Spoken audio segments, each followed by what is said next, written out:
G'day folks, and welcome back to the channel for a showcase video of a patch 1.2 updated hardcore dual-wielding Aether Deathknight build. This is a possible endgame build for the Forcewave Deathknight I recently leveled, and is the build I used to get all the hardcore achievements. You can find the full guided playthrough series in the playlist section of the channel. This build is not mine, however, and I haven't changed it meaningfully, so I will provide a link to the original build by Ford Prefect in the description below, and I'd like to thank him for making this build and giving me a goal to work towards when I was first starting Grim Dawn. For leveling, I recommend leveling this character like just about every soldier I play, as a physical Forcewave spammer. Forcewave is so strong it's become a meme, and I know a lot of people think it's boring, but it is by far and away the best leveling skill available to a soldier, and easily in the top 5 leveling skills in the game. The leveling guide I made will have you farming the Krieg set while leveling, so once you're at level 100 you can just put half your final gear on straight away, and farm the remaining items needed for the build.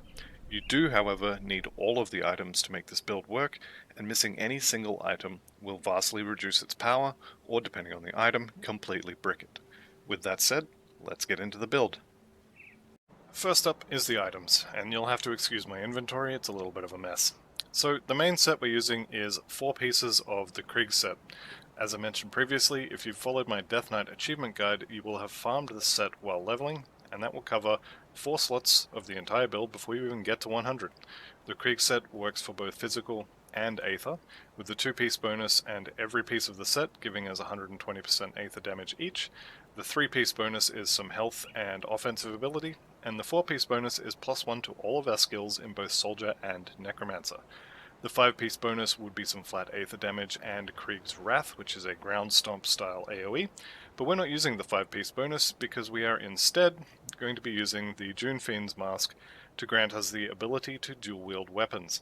None of the other stats on this mask matter, it is taken entirely for the ability to dual-wield. The other piece of armor that we're using that isn't part of the Krieg set is the leggings of Arcane Currents. +2 to Cadence and an Elemental Seal proc that we are mostly converting to Aether damage, as well as some movement speed and physical resistance make these legs a great fit. For weapons, we're using the Edge of Sanity in one hand for conversion of our weapon proc skills to Aether, as well as Resistance Shred, and in our offhand, we've got the Mythical Mind Warp because it's both a strong weapon, but mainly it's for the fact that it provides both of our non-stacking Resistance Shredding effects, which frees up large numbers of devotion points from being needed to cover those. For our jewelry, I'm using the Mage Lord's ring set, and you do want to transmute these rings until you get a pair with as close as you can get to 30% elemental to Aether conversion each. Both of these rings will help with that conversion. This set also provides one of our many Aether damage procs. The other option for rings would be to use the Band of Eternal Haunt for the Aether resistant shredding proc, and then either the Ring of Torot, that would be a Magi ring, or the Mythical Screams of Aether. I would recommend the Mage Lord set though, as the conversion helps for both Bone Harvest and the Elemental Seal proc on our pants. For our amulet, we're using the Conduit of Warring Whispers to convert Cadence to Aether damage. Be prepared to spend a lot of Ugden Blooms on this amulet. Mine cost me about 140 to craft, as well as almost 6 million bits, and that was just for the first one I got with the correct skill and damage type on it. This is easily the most expensive part of this build. For the metal slot, we've got the Mythical Mark of the Dreadblade, adding Aether damage and lifesteal to Cadence, and providing another damage proc. The belt is the Chains of Egrad from Port Valbury, and this is taken for the Vitality to Aether conversion, and to fix any resistance holes we have with the build. Lastly, we're using Impurity for the Relic, for a large Aether damage proc, and +1 to Necromancer skills. Next up is the skills. This is a Cadence build, so we've hard-capped Cadence. We've got enough points in Fighting Form to get to +4 targets, and then as many points as we can in Deadly Momentum. We're converting all of that physical damage to Aether, so more is better. We've also got Field Command and Squad Tactics soft-capped, and most of the soldier passives have been taken. Both of the weapon pool skills have been taken, and their chance to proc totals 48%, which is important because the Necromancer weapon pool skills total 52% chance, meaning we get a combined 100% chance to trigger one of them every time we swing. The TLDR here is that Cadence hits once every 3 attacks normally. If you've got a 100% chance to trigger a weapon pull skill and you're dual wielding though, Cadence will trigger every second attack. Speaking of Necromancer, we've got Harbinger of Souls as our exclusive skill for attack speed and lifesteal. We've got 7 points in Mark of Torment, and I'd love to bring that up to 10 points because of the nerf in 1.2, but there just aren't enough skill points to go around. Spectral Binding and Wrath provide us with resistance shred, hit points, and large amounts of Aether damage, as well as allowing us to trigger our massive number of offensive procs when we get hit, as well as when we attack things. Ill Omen is providing our percent damage reduction. Bone Harvest provides flat vitality and cold damage, which we're partially converting to Aether. And as I mentioned earlier, our weapon pool skills total 52% chance to trigger from Necromancer, provide lifesteal, and have been converted to Aether damage. Last up is the devotions. This screen is from grimtools.com, and you can find a link to this page in the description below. Grimtools has added this new feature at the bottom, which is a timeline of the devotion progression. And by sliding it along, you can see where all the devotion points have been added or removed to get to the final mapping. This particular devotion page has only 3 points that are ever unassigned, so this feature does feel a little bit wasted, but it's a really nice feature and it should be used. For the important devotions, we have the Ghoul and the Tortoise providing us with circuit breakers. We have the Widow with the Arcane Bomb providing our Aether resistance shredding. We have the Spear of the Heavens for an AoE damage and crowd control proc. We have Korvac up here for another AoE damage and crowd control proc. This one also shredding offensive and defensive ability.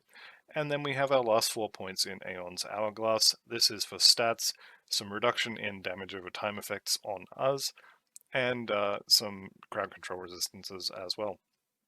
Most of the other devotions are basically just there for affinities and minor bonuses to attack speed and stats and such. This devotion page is quite simple, but it is very effective, with 2.5 tier 3 devotions in use. To show how the build performs, this is a run I did of Shattered Realm Shard 80, and I'm going to speed this up to double to get through it a bit faster. This is a 9-minute run where I clear all the bosses I run into, and I think Shattered Realm 80 is a good benchmark to say that a build is okay, especially if it's done in hardcore. I'm going to let this run now, and I'll see you at the end of it. Timestamps up below if you wish to skip forwards.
That was Shattered Realm 80, completed in just under 9 minutes with Archmage Alexander, Kubacabra, the Map-Room Guardians, Anasteria, and Musilaki kills. 9 minutes is not particularly fast for Shattered Realm 80, but the build can do it, and I have since recorded a 7-minute run. This build has a special place in my character roster because this was the first character I got to level 100, and this build was the first level 100 that I created. I used it to get all the hardcore achievements, and killed Lokar with it to farm his set, which I promptly put in my stash and I've actually never used. This character also features in many of the videos on this channel. This build is a lot of fun, and I recommend it as a fun dual-wielding Aether build with pseudo-retaliation effects from Spectral Wrath and procs for days. If you like the pretty green light show, this is the build for you. If you've got this far into the video, then I'd just like to thank you for watching and ask that you throw the video a like if you've enjoyed it or found it helpful. Stay tuned for more Grim Dawn 1.2 content, but that's going to be the end of this video, so thank you for watching, I'll see you in the next one, and goodbye for now.